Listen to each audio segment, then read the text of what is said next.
Welcome to The Bid, where we break down what's happening in the markets and explore the forces changing the economy and finance. I'm Oscar Pulido. Today, I'm pleased to welcome a co-host, Stevie Manns, The Bid's producer. Welcome, Stevie. Well, thank you, Oscar. It's lovely to be here. Stevie, I'm just the voice, but it turns out you're the mastermind behind the production of the podcast. So it's great to have you on the microphone. Well, thank you, Oscar. And if I may say, I think you're the host with the most on the Bid podcast. I appreciate that. So, Stevie, as we wind down our production for summer, we thought we'd take a look back at some of our favorite episodes so far this year, in case our audience has missed any of them. And so you and I are each going to pick two of our favorite episodes and talk a little bit about what made them stand out for us. So you're going to kick us off for this summer series. What's your first pick for us? So my first pick is the Metaverse episode we did with CEO of Magic Leap, Peggy Johnson. I just loved this conversation. I loved her insights. It was such a visual episode. I loved picturing all of these future devices that we're going to be wearing, imagining what the future is going to look like. And it just brought me back to being a kid watching the Back to the Future trilogy. That is also one of my favorite trilogies of all time. I have the music going through my head right now. You mean Huey Lewis and the News? That is definitely one of the classics, and I love the scene where he's also judging the band early in the movie, which is like a nice irony that maybe the younger generations don't fully appreciate right now. I never got that until I think I watched it much later. I was like, that's Huey Lewis. Exactly. Yeah, I'm a huge Star Trek fan as well, so it really tickles me to see this come to life. Peggy mentioned these devices that we would be wearing. We only did this a few months ago, and Apple has already come out with this new, very expensive device. And that's what she threw forward to, was these devices are going to be so expensive when they come to end consumer initially. So what was it like for you to record this episode? Because you didn't know what she was going to say. How did it feel to be interviewing Peggy? I didn't know what she was going to say, and that's probably what made it very interesting, the visual that she painted. And I was picturing myself wearing these augmented reality glasses, walking down the street, thinking about how they would help me get to the location that I need to get to. So it did feel futuristic, but also that it wasn't that far into the future. It's here. I don't know if it's here with Apple now, but it will certainly be in the next 2 years, I would think. So let's take a listen to the episode. Let's do it. The future of technology is changing rapidly, and so is our engagement with it. The concept of the metaverse has evolved from a virtual gaming space to something that now encompasses a much broader range of applications, including commerce, education, socializing, and entertainment. It's been described as the next step in the evolution of the internet, a major driver of the future economy, and is likely to change not only the way we interact with technology, but with each other as well. Here to help us prepare for this technology-focused future, I'm pleased to welcome Peggy Johnson, the CEO of augmented reality company Magic Leap, that is working to create a more immersive digital world. Peggy will discuss her insights on how mixed reality and artificial intelligence will shape the metaverse and the challenges and opportunities that arise from this technology. Peggy, thank you so much for joining us on The Bid. Thanks for having me, Oscar. I'm looking forward to this. So, Peggy, perhaps we can start by just defining what is the metaverse? What is this emerging technology? And also maybe talk a little bit about the difference between augmented reality technology and virtual reality technology, which often intersects with the metaverse. Yeah, and I think the terms do get interchanged, and they're actually very, very different technologies. I would say in its absolute simplest form, we like to define the metaverse as the merging of your digital and your physical worlds.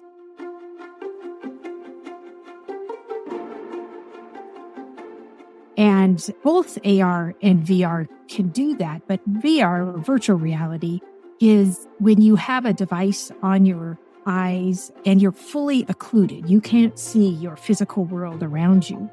But there's digital content that's placed in front of your eyes, and it's a great tool for entertainment, for gaming. There's typically avatars involved. But augmented reality is when you put the device on and your eyes still see your physical world. So you're not going to trip over the coffee table. You see what's in front of you, and then digital content is placed very precisely and accurately in that physical world. And really, for me, I think the potential for augmented reality is going to be far greater than virtual reality, which is largely an immobile experience because you don't see what's in front of you. So you typically have to not be moving around too much so you don't trip and fall. Super clear as you sort of painted that picture. So then what are some of the business opportunities with technologies like augmented reality, which you said you see greater potential for? And then have you seen any barriers that need to be overcome or just not being as fast as you thought it would be? Yeah, I would say first and foremost, augmented reality is much harder to build because you have to get the optics just right. You have to scan your physical world so that you put the digital content at the right spot in your physical world. But the types of applications that you can do with augmented reality are much broader. So you can imagine both technologies are good for training, but with augmented reality, you can take a new factory worker and actually put them out on the factory floor much faster than, say, having them sit and watch something through virtual reality. You can have them walk up to a machine and have a digital twin of that machine overlaid on top of it. So their eyes see the physical machine, but they also see helpful content. Turn this gauge if the pressure's gone too high. Unplug this as the very first thing you do. And there's all sorts of digital pointers that can be in their field of view on top of that physical machine, which really, from a training perspective, makes it a lot easier to understand versus, say, more traditional training, which is go sit in the classroom for 3 weeks and read these manuals and walk through it. You're in front of the machine. You're on the factory floor. You're productive much earlier with this type of technology. I was just thinking you're describing like a digital user manual. Exactly. And you had asked about some of the obstacles. The issue has been these devices have tended to be fairly heavy on your head. They can be hot. They're processing a lot more than your mobile phone. And so you can imagine an electronic device on your head for a long period of time could be uncomfortable. So we had to work hard to get the weight out, to bring the size down, to make it comfortable for workers to use all day long, to make the optics as clear as possible, the color uniformity, the text legibility. All of these were really blockers to using this type of technology earlier than now what we're seeing come to market. So is that factory worker, when they put on that AR, augmented reality technology, are they now in the metaverse? Or maybe just to go back to what the metaverse is, for people who don't think they've interacted with it, where would they have come across it? Well, that's a great question because people are already interacting with what we define as the metaverse, which is this merging of your digital and physical world. So for instance, you're in a new city looking for a building. You can pull up Google Maps and see a picture of the building. That's just a digital image, but it's helpful in getting you to your end point. That is a simple example of the metaverse. I think even the fact that we can now access, say, corporate data from anywhere. You used to have to be sitting in front of your PC, or it was a mainframe where you had a terminal and that was it. You couldn't access your corporate data. Now with mobile device management on your phones, you can access it anywhere. That's another version of that. But the type of metaverse that we're entering with augmented reality is this type where you have a heads-up view of your world. You're not looking down at your phone and pulling that digital content information out. You are looking at your physical world, and that content is placed very intelligently in there. So that same Google Maps experience can now be much better. It'll just be walking you right to the building with big digital arrows in your field of view and a picture of the building before you get there. So it'll be a tool that'll enhance the traditional digital experiences we have now.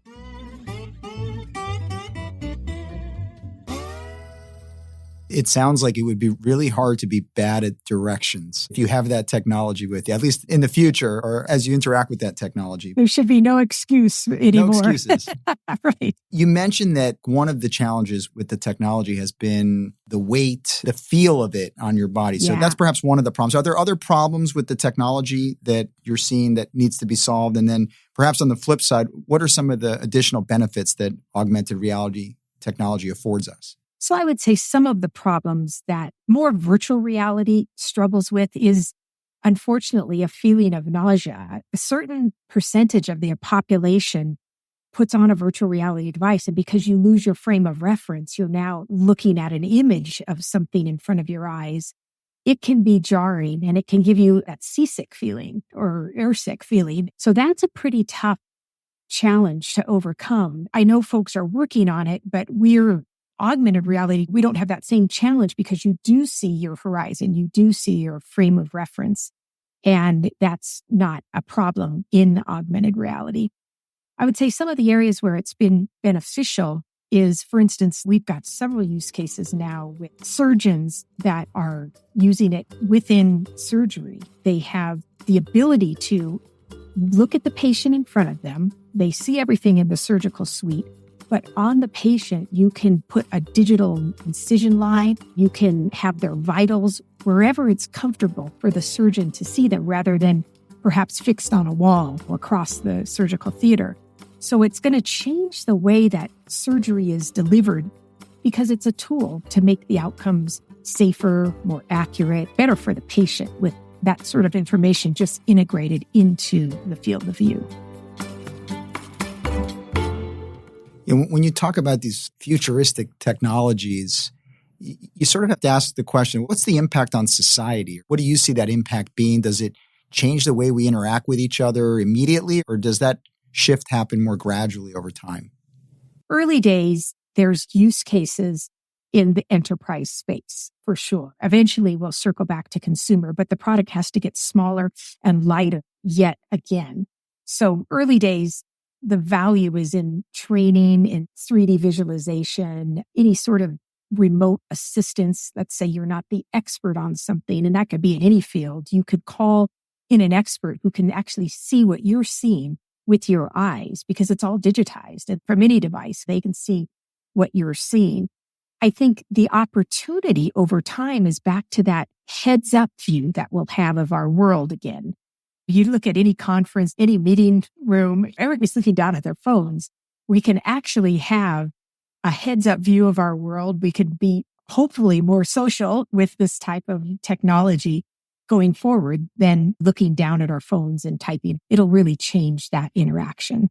You've talked about the factory worker, the surgeon. What are some other examples that you can think of right now where enterprises are using this technology at scale? Yeah, so we have quite a bit of activity in the public sector, in particular in defense, training of soldiers, for instance. Right now, training scenarios can be pretty expensive. And if you want to change the scenario, you've got physical assets that you've got to move around. If you want to make a blind corner or something, you've got to stop the training, move the physical assets around, then put the soldiers back into the training theater. And everything could be digital and you can change the scenarios very, very quickly. So it reduces the time it takes to train the soldiers and you can actually be more flexible as far as different scenarios. They can be quite advanced versus maybe just the physical assets you have in a single room. So it opens up training really of any type, but we've seen quite a bit of uptake in the defense, the public sector, any sort of first responder training. And are there any, as you think about the application of these technologies, do you find any ethical or privacy issues that users of the technology are encountering? And just curious, what is Magic Leap's view on these issues as they arise? Yeah, it's a great question because this is still an emerging technology and we have the opportunity to get it right this time versus the internet when we had to go back and refactor parts of it in order to keep our data private and secure.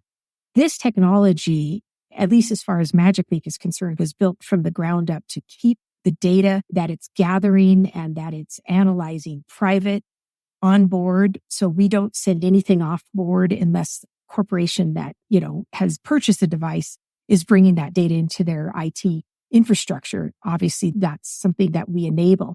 But you really have to think of these devices as quite a bit different from a mobile phone. They're literally brimming with sensors. 5 cameras looking out at the world. There's 4 cameras looking back at your eye.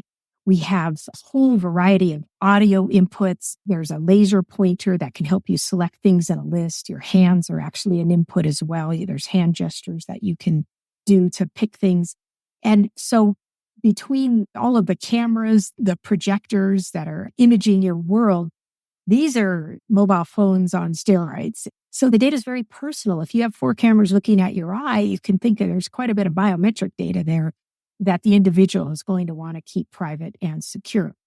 So we built a device from the very start to keep that data on board and only to allow it off if you have the permission of the user or the corporation. And we want to be part of the protocols going forward, working with government and other companies to ensure that it stays that way. Maybe if we switch the lens from businesses and usage of the technology, let's think about the investor. What you're discussing sounds like an investment opportunity, not only directly, but there's secondary impact on sectors and industries. But thinking about technology, it's been a challenging period for technology investing over the past year. We have rising interest rates and supply chain issues. And as a CEO in the tech space, how do you think about the investment environment going forward? Certainly, we're entering a challenging environment.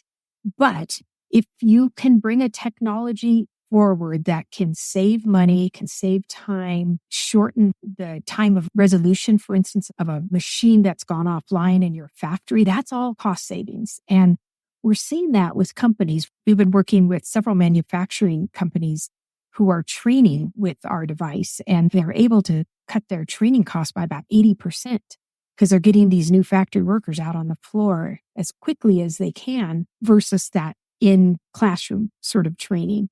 And that's been a real benefit. But I guess something that was surprising to them at this company, PBC Linear, we've been working with in the Midwest, is the amount of scrap they've been able to reduce, which is clearly a big cost to the business. And they've been able to take that down by about 20% because the new workers are just better trained from the get-go. And so there's some intangibles around there too. Workers can see a factory job as a modern job again when you're wearing literally computer on your eyes.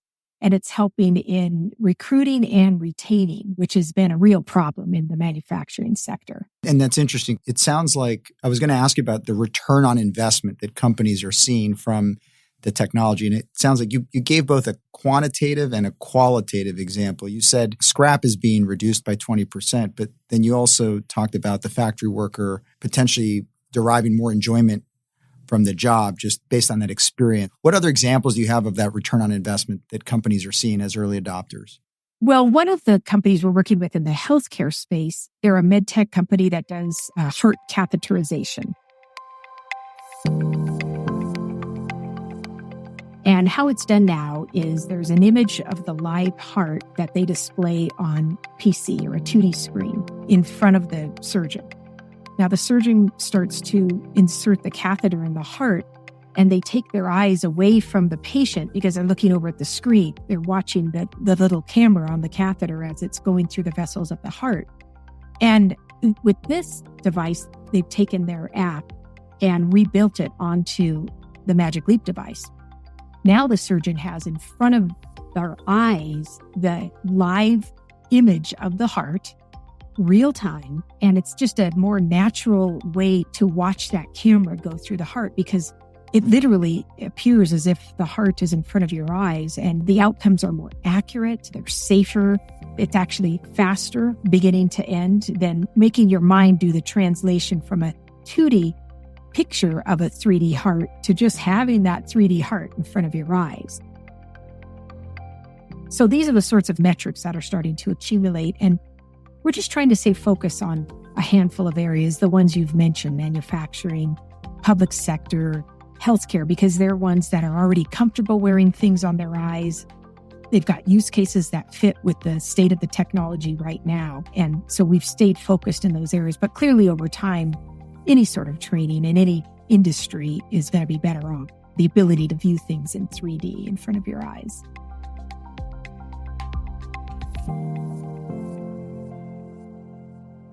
So it sounds like a key takeaway is that the end consumer may not be experiencing much of this yet in their day-to-day, but there's definitely applications in the business world with enterprises. You mentioned the public sector as being one, manufacturing, but that there is a future in the not too distant future where the end consumer will see this as part of their day-to-day.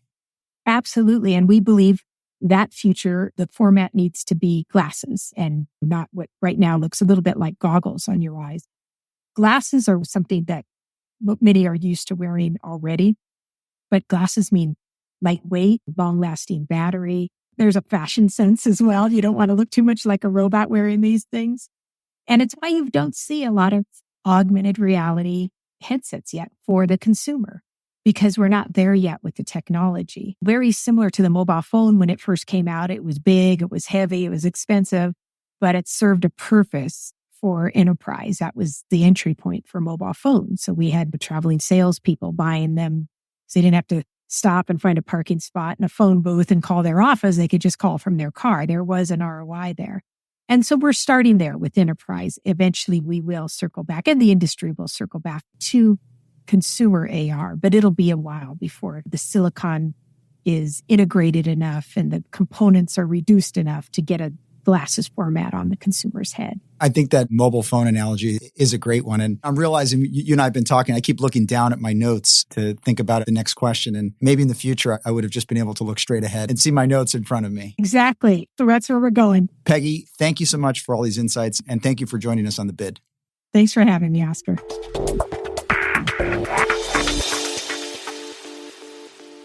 So Stevie, what was one of the key takeaways as you listened to that episode again? I thought the stat about reducing training costs by 80% was astounding. And what that's going to give businesses the ability to do and the capacity and all of those efficiencies, I think that's incredible. What about you? Was there anything else you took from that episode? Yeah, I think going back to the visual nature of her discussion, just the comment around the factory worker learning how to use a piece of machinery in a very digital format, that really resonated with me, as opposed to having to leaf through a very lengthy manual of instructions. I think we've all been in a job where we've been given a manual or a handbook or a guidebook and wish that there had been a much simpler way to do it. So I hear you there. Sounds more fun. So I think this is usually where I do the outro, but I'm going to let you do this part now. Ooh, okay. I thought you would never ask. Next up on The Bid, we're continuing to introduce a new short-form series from the BlackRock Investment Institute on Mondays, and then it's Oscar's turn to pick his favorite Bid episode as we continue our Best of Summer series. Thank you for listening to The Bid. I'm Stevie Manns. And I'm Oscar Polito. Make sure you subscribe to The Bid wherever you get your podcasts. This material is intended for informational purposes only and does not constitute investment advice, a recommendation, or an offer or solicitation to purchase or sell any securities, funds, or strategies to any person in any jurisdiction in which an offer, solicitation, purchase, or sale would be unlawful under the securities laws of such jurisdiction. The opinions expressed are as of the date of publication and are subject to change without notice. Reliance upon information in this material is at the sole discretion of the listener. Investing involves risks. BlackRock does and may seek to do business with companies covered in this podcast. As a result, listeners should be aware that the firm may have a conflict of interest that could affect the objectivity of this podcast. For more information, visit blackrock.com/thebid.